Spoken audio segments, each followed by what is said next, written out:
Hello and welcome to Biz Talk. And today we are going to talk about a very interesting startup, the one that has revolutionized the organized meat industry. It's quite delicious, a startup, and the name also is something which rhymes with delicious, and that's licious. So I have with me Abhay and Vivek over here, both the co-founders. So from Vivek, let me begin from you first. That the name, delicious, right? I think it's something that it just sticks with you the moment you say the brand name. How did you guys come about this brand? Okay, so to be very honest, there's a lot of work which has gone behind this name. What Abhay and me specifically wanted, we did not want to use word meat, and we did not even want to use a particular kind of food. So we went over 400 words, 300, 400 words, and we were actually looking for one name which can actually become synonym with meat, and that's the vision we started with. That's how. And how did the idea come up? Just tell me that, because this industry is largely unorganized in India, right? So whenever I speak to any new startup founder, they always have a reason behind, or they have a personal story attached to the idea of their startup. They faced a problem, they thought, let's fix it. What happened in your case? You want to know the TV answer or the honest? No, honest answer. Look at my size. I think I would have any other business idea. Right. I think so. Both of us, came from a world where I'd like to say we were, doing well in our careers, and I think incidentally, what was common, for him and for me at that time was that we were itching for entrepreneurship, because we certainly felt that we belonged to a greater cause. We wanted to create something which is far more impactful, far more meaningful, and that's how we sort of got talking. I still remember, and in this space. So the other thing was that we did not understand tech, right? So we are not tech founders. Right? That's pretty interesting for that. So हमको कोई बहुत straightforward और genuine problem solve करना था. And I think when I started going over this space, I figured that it is a huge opportunity. About $40 billion worth of meat gets consumed in the country, and when we both spoke about how large the space is and how unorganized the space is, and how there is no brand which has ever gotten created in this space, we clearly felt that there is a large opportunity that we could go after. I remember having gone to him first, thinking about this as a marketplace idea. We will start off by becoming a .com of meat, but then when we spoke to consumers, we understood that in this space, availability is not an issue. The issue was the trust issue, because the consumer, had what is called as blind love. With me coming from Kashmir, I can tell you that I can vouch for that. We are in love with meat, and so are people who are close to their meat. So Bengalis, Malayalis, if you talk to them, why I say blind love is because when you are in love with something, you tend to ignore the shortcomings, of that person, of that thing. I think that happened to me, right? So people were so much in love with this product that they completely ignored the unhygienic butcher shop. They completely ignored, the fact that their meat was getting mixed. They completely ignored the fact that they had no idea where the meat was coming from. But they were in love with this product. First before you continue with that, what are the odds that you are a vegetarian? I'm not a vegetarian. Thank God. So we don't cook meat at home, but I love. So see, I was right. So I love meat, Yeah. and half of my actually meat I have eaten with this guy, and gained 10 kg weight in the last 2 years. So I think when he came to me, so I could not appreciate the space that well, while I could only relate that there is a problem in the space, right? There is on the face of it, I think all of us know there is a unhygienic buying experience, and we don't know where the meat comes from, right? So and then we came up with a proposition after studying meat for, let's say, a couple of quarters, is that in India, fresh cut in front of my eyes is the best meat, and today we can claim, and what we have learned is scientifically it's the worst meat to eat, because India does not have a proper cold chain, on the last mile or while processing, etc. right? So all miles, right? There are standards, science standards around how a meat has to be slaughtered. So and by the time we jumped into this project, we realized the problem is not what we thought it was. It was actually 1,000 times bigger. And I think our mission, our motto, everything kept on increasing day by day, and our conviction that we have done a great thing by starting Licious is much higher today. Right. Yeah. So before we go on there, let's just remind our viewers right now that we are in conversation with the co-founders of Licious. In case you have ordered through in the metropolitan city, especially in Bangalore, if you have ordered meat through their website or through their app, I'm pretty sure you already are aware of the brand. But these are the two faces behind the whole idea. Now, one thing which I would really like to understand from you guys is that you said that you're trying to fix the problem of meat and the delivery of it and the whole quality of the product. But from my understanding, you guys do not hold any inventory. It's a zero inventory model. So how do you exactly fix that? Yes, so zero inventory model is the finished goods inventory in the last mile, right? So we have a daily processing. So we have a processing plant, one in Bangalore, one in Hyderabad and Delhi. And whatever is processed today will actually get sold today tomorrow, and that's all. So and there is no inventory in the end of the day. We many times go out of stock, and there are a lot of consumer complaints which come that we are out of stock. But trust me, in the fresh meat space, going out of stock is great. So basically, you own the product. Yep. You don't retain any inventory. That's how the model. So we process the product. We do the delivery. And and we don't. So there are no butchers in between it. There are. In processing, can you Abhay, just take the viewers right now who are watching this, who are very passionate about meat like you and I. Let's say I can't say much about him.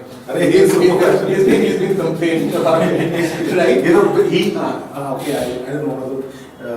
He loves lamb so much that he always, wherever we go out, with lamb friends chops or parties, so we all order starters and he orders mutton curries, different types of mutton curries. Get me some Rogan Josh, get me some kadai mutton, and he'll be only eating mutton curries and we'll be eating so much. Where do you even find good Rogan Josh in Bangalore for that? My house. Alright, now the question I was going to ask you is that can you take the users through how does it happen, like with the process of the entire meat from being slaughtered to being delivered to their homes? How does Licious do it? So interesting. So let's pick up just one category. Let's talk about chicken because that most people can relate to. Yeah. So Licious, like Vivek explained, is a full stack consumer brand. So we're a farm to fork company. So to give you an example, Licious sets what is called as product specs. So let's say this particular breed. This size, this age, this is what will be fed. This will be the biosecurity protocol. This will be so biosecurity means how do you ensure the animal never gets into any external avian diseases, so on and so forth. This is the way the animal will be reared. This is the way the animal will be transported, so on and so forth. Right? But where is this animal? So the animal is in the integrated farms. Okay. So will that belong to Licious? No. We contract farm at the back end. Okay. So we don't own the back end, it doesn't make sense for us to own the back end. We incentivize players in the back end to grow in an organized way as against distributing their produce in an unregulated manner to wet markets. Right? So these birds, after getting slaughtered as per the laid down the norms, which are specified by the central government, reach us in a dressed format. So ante-mortem reports, the post-mortem reports, the temperature compliance. So the birds reach us between 0 to 4 degrees, in a refrigerated vehicle every day, within 3 hours from the time. And those vehicles belong to you guys? Or no, are those also? There are, so it's a mixed arrangement with different categories. Okay. And then these birds reach our processing center where there's a pre-processing, right? So in case of chicken, for example, we rest the meat so that the rigor mortis goes out completely. The temperature is brought down to 1 degree before it is issued to processing. And there are master butchers. I see so many mouths watering out there. Yeah. So and then as per the specified cuts, whether you want a boneless or a keema or whatever, right? So basing a daily production plan, our master butchers portion the meat. These plants are supervised by food technologists and meat science experts, doctors supervise these plants. And then the finished goods are vacuum packed and sent out every day to our 12 delivery centers across Bangalore. We'll just talk about Bangalore right now. From where these products are delivered to our customers. Wait, master butchers, the word he mentioned, just stuck with me, right? So where do you guys find these people? How did you guys hire these people in your facilities to make sure that the cut is right? So actually, it is just not about hiring. I think it is more about training. Right, so we have meat science doctors who work with us. There are actually that's a new word I've heard. Meat science doctor. Yeah. So there is actually the plant head here in Bangalore is Dr. Bhuvna, who is actually a meat science doctor. She is a trained butcher, trained meat science expert. So some of these initial butchers have been trained by these doctors, and then further we have a full training module which runs all the time. Out of curiosity, the butchers which you mentioned, were these guys actually butchers or were they trained to become? Well, traditionally were they? A few of them were butchers traditionally, but we are also creating employment opportunities in this space. So we bring in sometimes unskilled people as well, and we train them over a period of time. And they get certified, right, from rookie to amateur to master butcher. So it's yes, for example, a person can join as a packer and then he can graduate to a butcher and then a supervisor, and so there is a full ladder which he okay, can so now the segregation of parts has happened, everything is done. What happens to product now? Customer places an order online? So from our plant, this stock is shipped every evening to our delivery centers, as Abhay was mentioning. And let's say you are sitting in Indranagar in Bangalore, and if you log into our app or website, you will be able to see the stock of the nearest delivery center. And once you place order within 90 minutes to 120 minutes, our delivery boy will carry that stuff in a temperature controlled bag at your doorstep. Right, wonderful. Now, coming from a business school, the one thing, when it comes to supply chain, I really want to ask you is, how do you maintain this supply chain in terms of the inventory should not pile up at one particular place? How do you ensure that happens? Yeah, so we have actually built our own algorithms, around inventory, which works on a predictive model. Right, so if you see, when we initially launch a delivery center, so many times we are overstocked or many times we are understocked. But over, let's say, couple of months, we end up creating a predictive model how customer demand is. So there are SKUs which sell in some areas more and some areas less. So all that we have built in our own tech. Has there ever been a problem in your supply chain system when you had a pile up of your inventory and then you had to fix it? No, I don't think it ever happens. We mostly are under index, so we may go out of stock, but we don't find ourselves with. It little bit happens, but I think our system is well managed to take care of. Right. Now, talking of meat is very sensitive a subject right now in India, right? And beef is not something that you guys have touched, have you? No. Okay. And you don't plan to get into that? No, it's not about the sensitivity, Danish. It's that 95% of the opportunity in India is chicken, lamb, and seafood, and we want to focus here. There's more numbers and numbers. No, these supply chains are very unique, Danish. See, one must understand that when we go behind solving, the problem for each supply chain, it by itself is, a mammoth animal, right? So, beef as a supply chain is something which is a little more complex. We are not, willing to touch that as of now. And there are many other things that we don't do today. So we intend to stay sharp and focused here, because we believe that the larger consumer opportunity exists here. So about your green channel sourcing, how likely is that? Where did you hear about that? Well, green channel sourcing is a bit of a strategic project.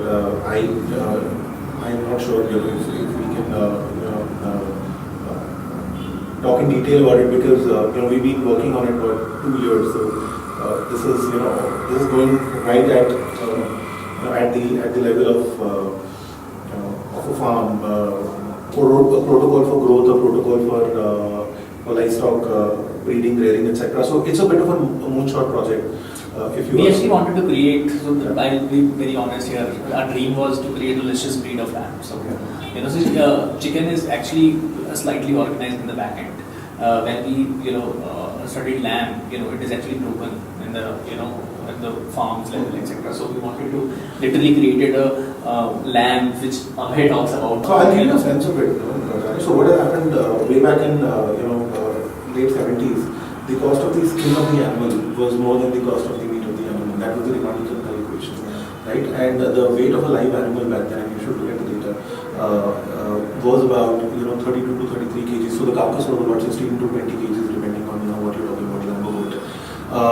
Now over the last 30 years, what has happened is the carcass size in India has gone from 18 to 20 kilos to 7 to 8 kilos. That's how the germplasm has been abused by random mating, no control on breeding practices, no incentive for malnutrition, mortality, no incentive for the farmer to continue growing livestock because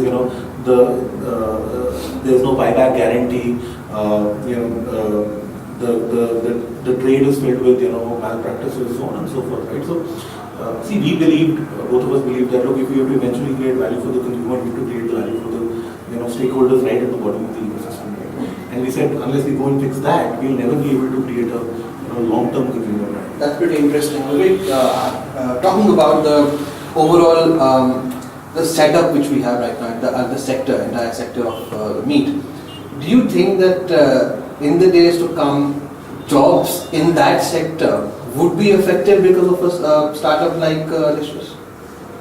In the unorganized sector, because if people start ordering meat through you, what happens to the unorganized sector? So I don't think so. So I think there is opportunity for everybody. So point is, meat is already a very large space. We are on the face of it, we look like a vegetarian country, but 72% of Indians consume meat. There is a $30 billion consumption which happens. There are reports which say that this sector will grow faster within the overall food sector. The forecast is that it will become $65 billion by 2022. So it is more than doubling.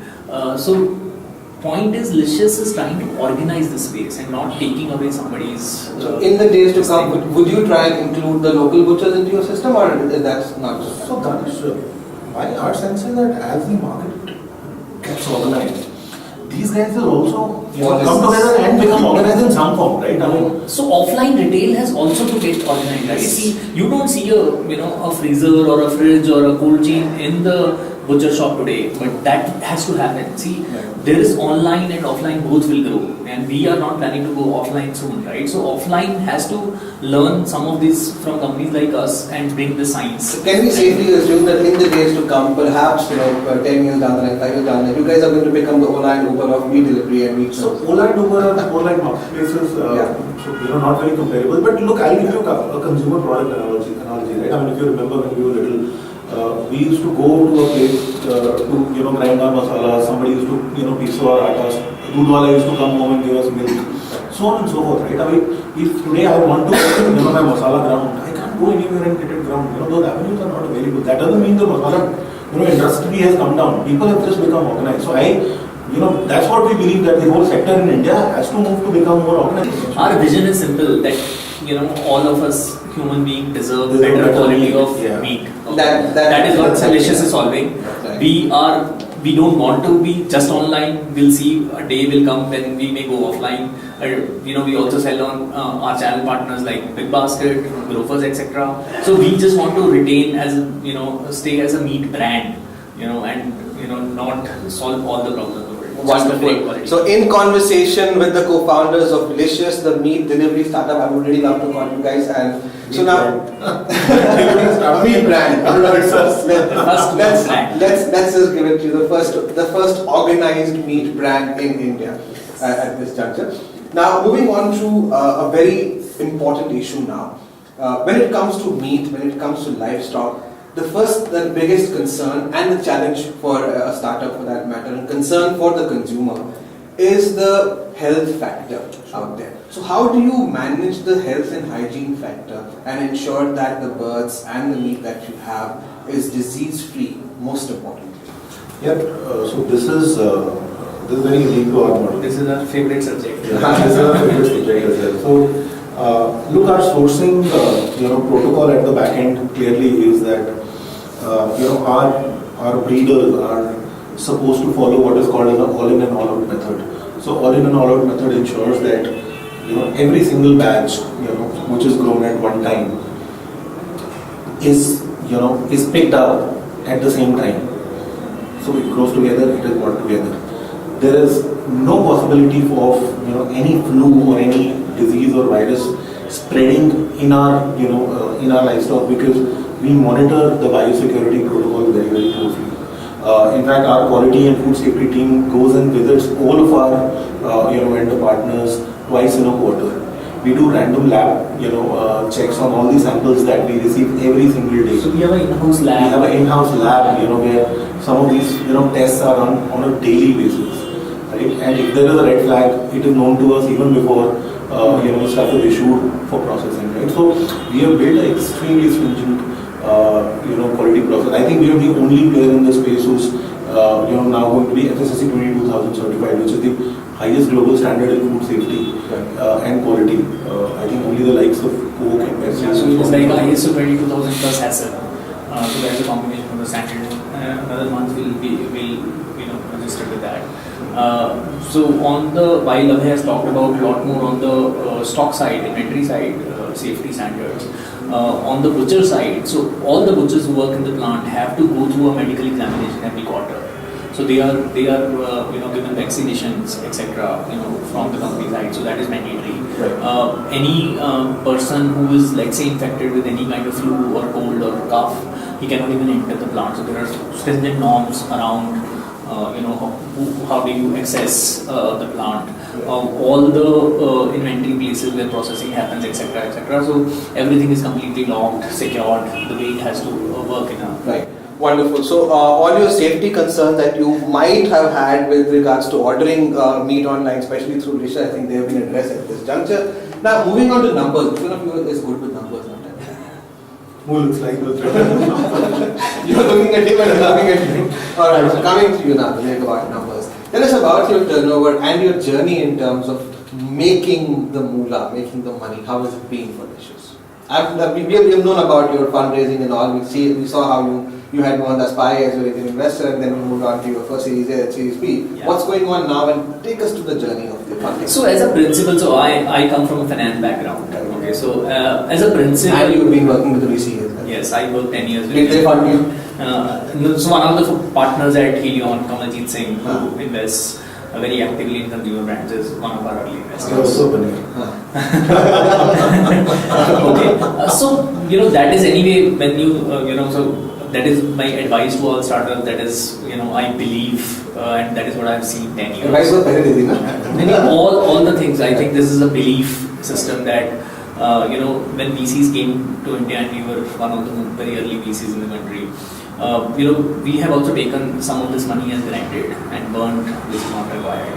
So at Licious, we don't spend what we need not to spend. So for the similar kind of startup, the kind of money we have consumed, it is 1/5, which generally happens. So we kind of very carefully spend. We are operationally break-even in Bangalore and Hyderabad cities. NCR is a newer market. So we have done, for example, first 18 months we have not explored any new city. We just tested our business model, scaled in one city, brought it to a break-even level, and then entered into a new city. So I think cash is the... You're very cash conservative company, right? Of course, so very, very cash efficient company. That's...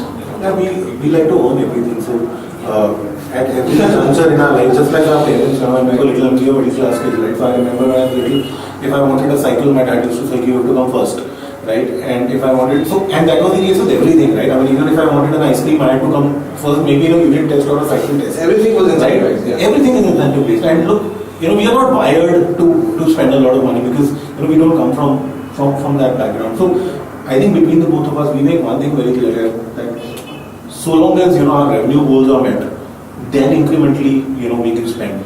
The first thing I have seen in Helion after Series A, the first thing companies will take is sign up a new office.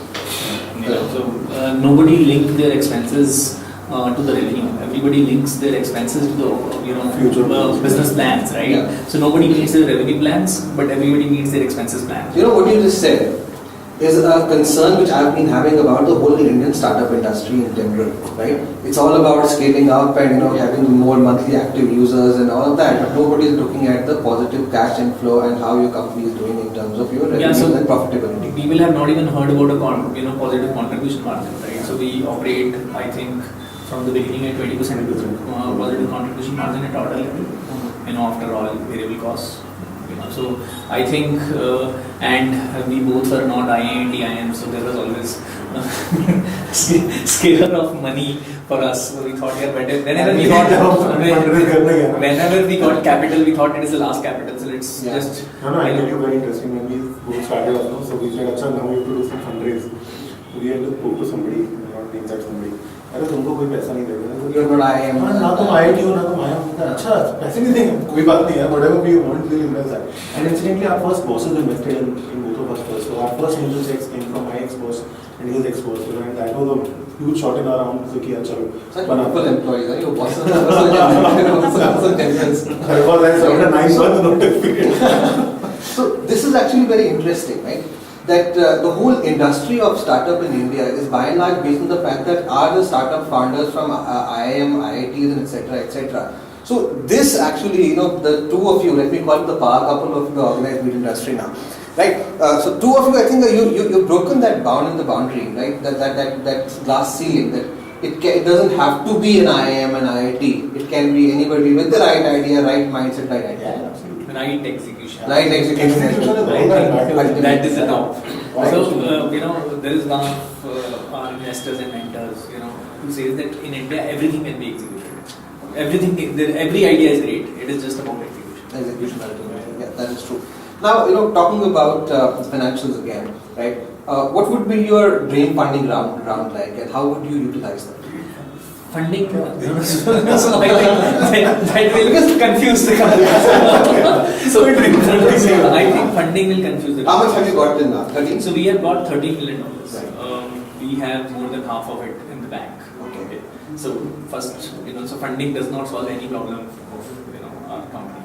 Right. We will surely raise one round, whenever we are ready for it. But that should be the last round. That is how we are working our business plans. Before we, either hit the IPO or something. So that will be the last round. Our dream is to look at the vision. That's also. We should turn profitable. As I was telling you that we are operationally break-even company, right? So we should turn profitable after this round, and that's how we are sorted. So what about the future plans? Tell me about that. Expansion, like you have in Delhi NCR is next.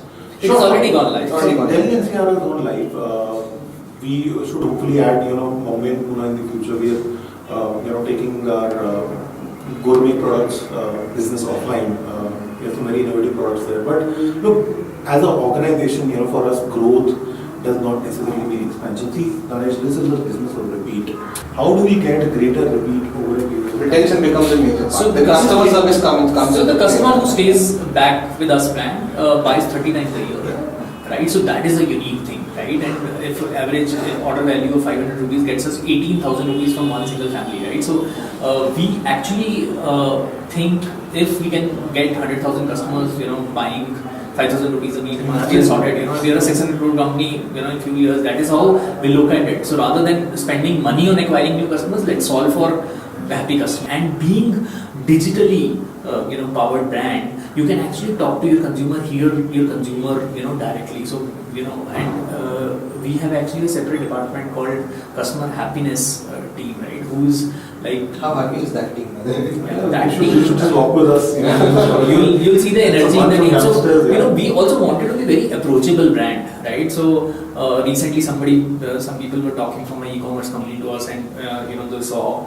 a consumer face on our packing box, and they said, yeah, how such a small company were able to do some of these things. So this is just because we wanted to be a consumer happy company rather than. So all those faces on your packaging, who are these? Consumers or your consumers? Okay. So a sketch of a customer, his favorite dish, and when did he became a musician. So that's how we talk. Right. Now before we end this interesting chat with you guys, there's one classic question we ask all the founders over here who join us on the show. Your 3 favorite startups. Ideally, it had to be 3 of yours and 3 of yours, but let's just skip those 6 and tell us your 3 favorite startups. I'll tell you one. Maybe we can tell you the next. So I pretty much admire ID Fresh. It is the Italy dosa batter brand. Pretty sure most of people in Bangalore have tried it. The way those guys have been able to create a brand in a commodity, right, and being able to charge a significant premium. See, I'm an North Indian, Kashmiri, right? The fact that my mom is making idli in the morning, it's a big deal, right? Yes, I think they have managed to achieve that. And coincidentally, it's a Helion portfolio. I think. And they stayed under the radar also for a very long time. That's Hats pretty off to Easy most of it. He's really did a great job. What about you? So I like Freshdesk as one of the tech product companies. I think there are very few tech products which have scaled from India and become global products. So Freshdesk, the one, IDs, two, the third one. Third company I like is Swiggy. There were so many startups which happened in the delivery space, but not many were able to scale and create a mark and they became synonymous with food ordering, right? So and the kind of numbers I keep hearing are massive. So we have ID, Swiggy, and Freshdesk from You you three guys. guys. Thank you very much, guys. It was wonderful talking to you. Right? Thank you, Danish. To you as well. So that's all for today. We spoke to the founders of Delicious today. I hope you enjoyed the episode. In case you missed out on this, you can always rewind this episode and watch it again and again, and do share it with your friends as well, especially the ones who are meat lovers. Take good care of yourself. I'll see you next week with some other guests and some other startups. Take care.